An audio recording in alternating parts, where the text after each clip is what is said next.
السلام علیکم دوستو جس وقت میں ہم ابھی رہتے ہیں اسے پریزنٹ یعنی حال کہتے ہیں، اور ہمارا حال اصل میں ہماری آنکھوں کا دھوکہ ہے۔ اب ایسا کیوں ہے دوستو؟ اس کا جواب آئنسٹائن کی تھیوری آف ریلیٹیوٹی میں موجود ہے۔ آئنسٹائن کی تھیوری ہمیں ماضی میں سفر کرنے کی اجازت دیتی ہے، یعنی وقت میں پیچھے کو سفر کرنے کی۔ اس تھیوری کے مطابق اسپیس ٹائم ایک ہی اکائی کی دو شکلیں ہیں اور اسپیس ٹائم الگ الگ نہیں ہے۔ اس تصور کو آسانی کے ساتھ سمجھا جا سکتا ہے۔ دوستو رات کے وقت جب ہم آسمان پہ ستاروں کا نظارہ کرتے ہیں تو اس وقت ہم ستاروں کو حال میں نہیں بلکہ ماضی میں دیکھ رہے ہوتے ہیں۔ ہم ستاروں اور کہکشاؤں کو ان کی روشنی کی مدد سے دیکھتے ہیں، اور روشنی کو سفر کر کے ہم تک پہنچنے میں وقت لگتا ہے، اور جو روشنی ستاروں سے سفر کر کے ہم تک پہنچ رہی ہے، در حقیقت اس روشنی نے آج کروڑوں اربوں سالوں پہلے سفر شروع کیا تھا، اور وہ آج ہم تک پہنچ رہی ہے، جس کا مطلب ہے کہ آج ہم ستاروں کو جس حالت میں دیکھ رہے ہیں وہ آج سے کروڑوں اربوں سالوں پہلی والی حالت ہے۔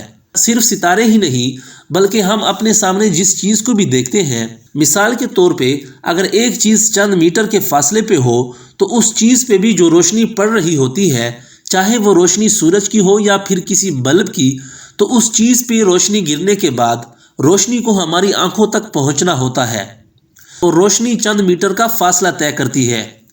تو اس کا یہی مطلب ہوا کہ ہم جس چیز پہ ہی نظر ڈالتے ہیں تو ہم اس چیز کو ماضی میں دیکھتے ہیں۔ اس کی ایک اور مثال چاند کی ہے کہ چاند ہماری زمین سے تقریباً 4 لاکھ کلومیٹر کے فاصلے پہ ہے، تو جب ہم چاند کو دیکھتے ہیں تو ہم 1 یا سوا 1 سیکنڈ کے بعد والے چاند کو دیکھتے ہیں۔ کیونکہ روشنی کی رفتار 3 لاکھ کلومیٹر فی سیکنڈ ہے، تو جب چاند کی روشنی ہمارے آنکھوں تک پہنچتی ہے تو اسے سوا 1 سیکنڈ لگتا ہے۔ تو اس کا سادہ سا مطلب یہی ہوا کہ ہم جس چیز کو بھی دیکھ رہے ہوتے ہیں تو اسے اس کی اصل حالت میں نہیں دیکھ رہے ہوتے، بلکہ ہم اسے ماضی میں دیکھ رہے ہوتے ہیں۔ اگر ہم کسی طاقتور ٹیلیسکوپ کو 65 ملین نوری سال کے دور فاصلے پہ بھیج دیں تو وہ زمین پہ پھرتے ڈائناسور کی تصویر بنا سکتی ہے۔ وہ اس لیے کیونکہ ڈائناسور کے دور کی روشنی زمین سے سفر کرتے ہوئے 65 ملین نوری سال دور پہنچ چکی ہوگی۔ اس لیے زمین سے 65 ملین نوری سال دور ٹیلیسکوپ یہ کارنامہ سر انجام دے سکتی ہے۔ انہی ٹیلیسکوپ میں ایک ٹیلیسکوپ جیمز ویب ٹیلیسکوپ ہے جس نے سائنسی دنیا میں ایک انقلاب برپا کر دیا ہے۔ جیمز ویب ٹیلیسکوپ اب تک کی سب سے بڑی خلائی ٹیلیسکوپ ہے۔ اس کی طاقت کا اندازہ آپ اس حقیقت سے لگا سکتے ہیں کہ پرانی ویب ٹیلیسکوپ سے 100 گنا زیادہ طاقتور ہے یہ جیمز ویب ٹیلیسکوپ۔ سائنسدانوں کے مطابق جیمز ویب ٹیلیسکوپ اتنی طاقتور ہے کہ یہ چاند پہ بیٹھی مکھی کو بھی دکھا سکتا ہے۔ جیمز ویب ٹیلیسکوپ کائنات کی ابتدائی دنوں کی منظر کشی کو بے حد دلچسپ بناتا ہے۔ کائنات کی رفتار کی حد کو دیکھ کر سائنسدانوں نے حساب لگایا کہ ہماری کائنات 13.8 ارب سال پرانی ہے، اور جیمز ویب ٹیلیسکوپ 13.8 ارب سال پہلے کی کائنات کی تصویر بناتی ہے، یعنی جب ہماری یہ کائنات بننے کے عمل میں تھی۔ اس لیے اس دوربین کو ٹائم مشین کا خطاب دیا جا رہا ہے۔ چونکہ کائنات کے بننے کی روشنی ہم تک اب پہنچ رہی ہے، اس لیے جیمز ویب ٹیلیسکوپ کائنات کی ابتدائی دنوں کی تصاویر بنا سکتی ہے، اور ان تصاویر کی مدد سے ہم کائنات کے رازوں سے پردہ اٹھا سکیں گے۔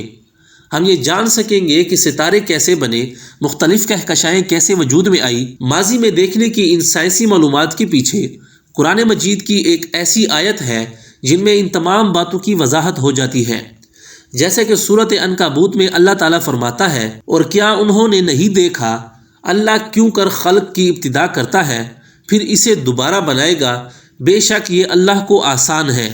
اس آیت میں تخلیق کی ابتدا کا ذکر ہے، جسے سائنسی زبان میں بگ بینگ کا نام دیا جاتا ہے، جب ایک زوردار دھماکے سے تمام کائنات وجود میں آئی۔